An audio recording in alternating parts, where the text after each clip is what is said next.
Hello, everyone. Welcome back. Please comment, rate, subscribe, folks. Comment, rate, subscribe, like the videos.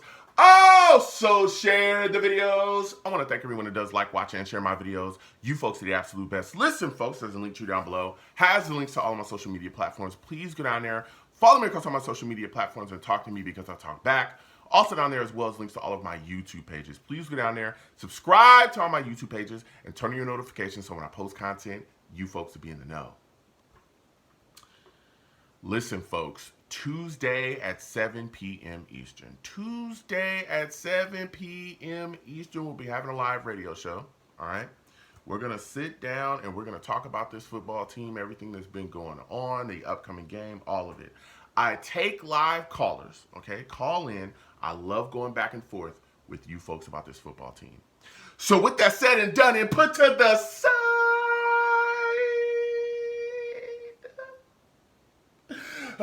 come to talk to you folks today about the New York Jets taking a beating.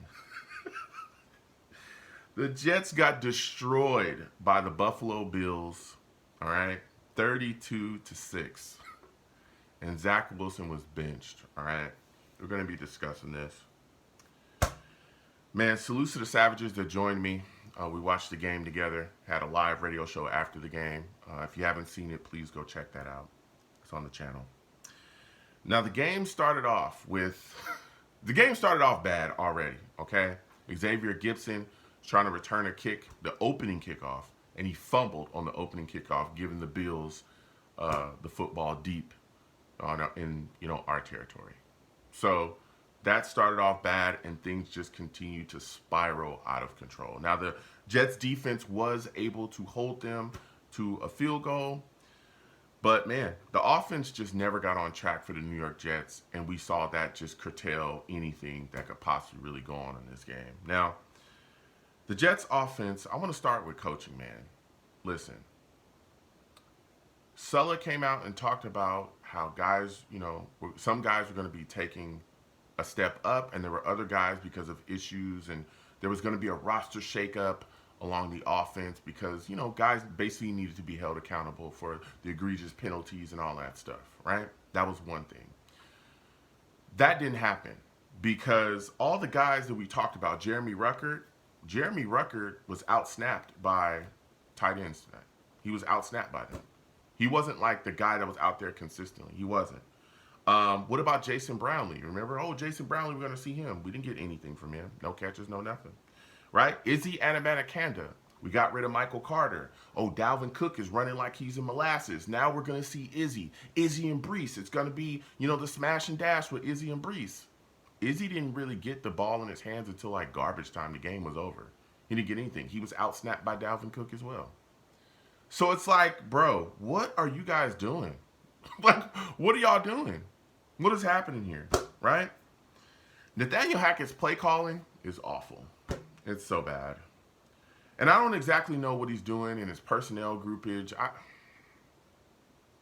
I don't get it. I just don't get it. He has got to clean it up.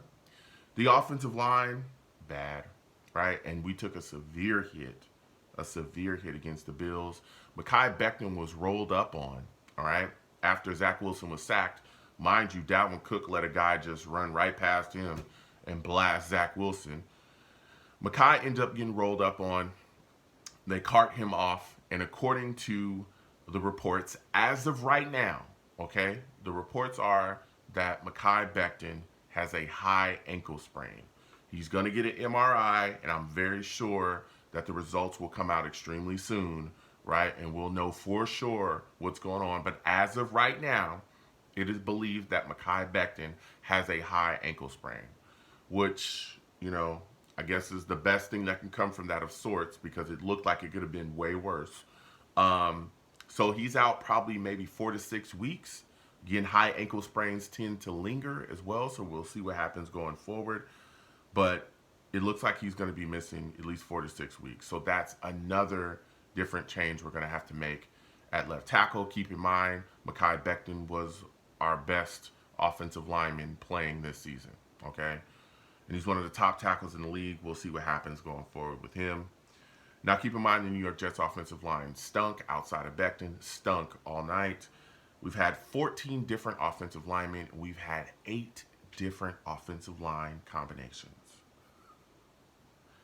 This is a position group that literally lives and thrives on continuity. They have to know what the man next to them is going to do. And we just, so many injuries. This offensive line has just been ravaged by injuries, all right?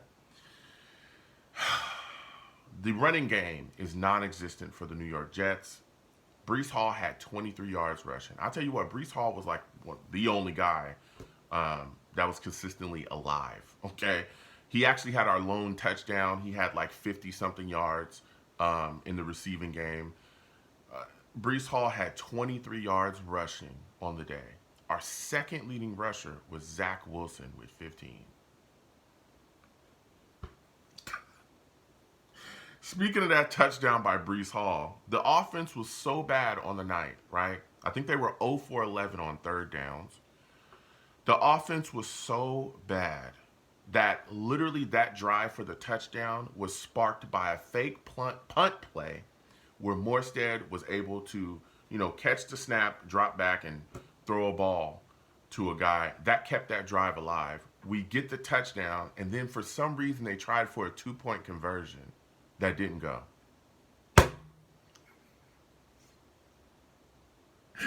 Speaking of Zach Wilson, after I talk about him being our second rusher, Zach Wilson was benched in this game in the third quarter with 2 minutes left to go. Was Zach playing well?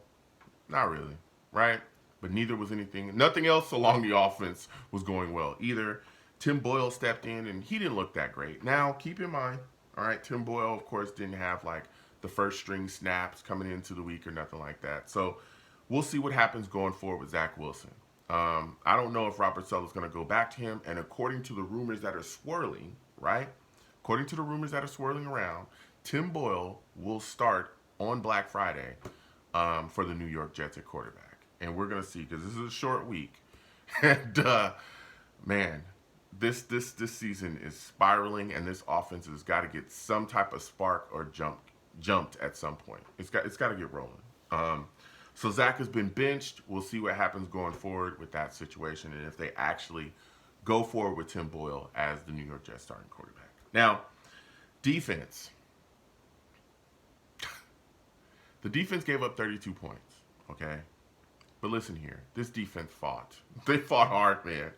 But you can see that the ineptitude of the offense and just being tired after watching the offense go out there and just drives are just dead, and then you have to keep going out there. They just wore down, all right? But I'll tell you what, there was some good things that happened out there defensively. Will McDonald was making plays, man. He was making plays, baby. He had a big tackle for loss where he shot through the Bills' offensive line and just absolutely gunned down a running back. And it was a big play. He's looking like he's going to really be one of those guys. They need to continue to utilize him. Of course, he's a first-round pick within his defense and give him more time out there. He's looked really good when he's had his chances. But there were some bad penalties here on the defense as well. Sauce, man, what is he doing out there? Sometimes I don't know what he be thinking.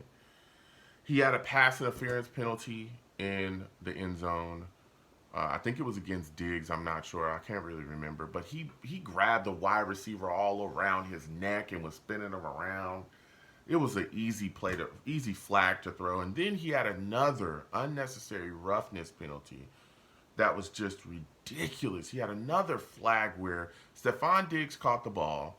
He's tackling him. It's clear as day that the play is whistle, it's done. He picked up Stephon Diggs and back suplexed him. What are you doing that for? What are you doing that for? That's going to get you a flag every single time. Every time. The Jets also gave up a big play, an 81-yard catch and run for a touchdown to the Bills. It was bad, man. I saw Quinnen Williams was going off on guys on the sidelines. He was screaming at somebody. Guys are upset, man. They want to play and they want to win. Also, Michael Clemens and Dawkins, the Bills offensive lineman, got into it on the field. And then when they were coming down the tunnel, there's some footage where it looks like they got into a scuffle coming down the tunnel as well after the game was over. So it's just it's out of control, man. It's just, the Jets are 4-6. The season's starting to spiral, and they need to get it together, okay? Because this is just, it's wild, and I don't even know what to say at this point. That was so bad. Watching that game was so bad.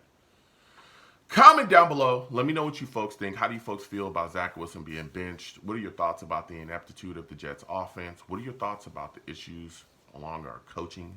How are you feeling about this Jets defense? Comment down below. Let's go back and forth. You folks have a good one. Peace.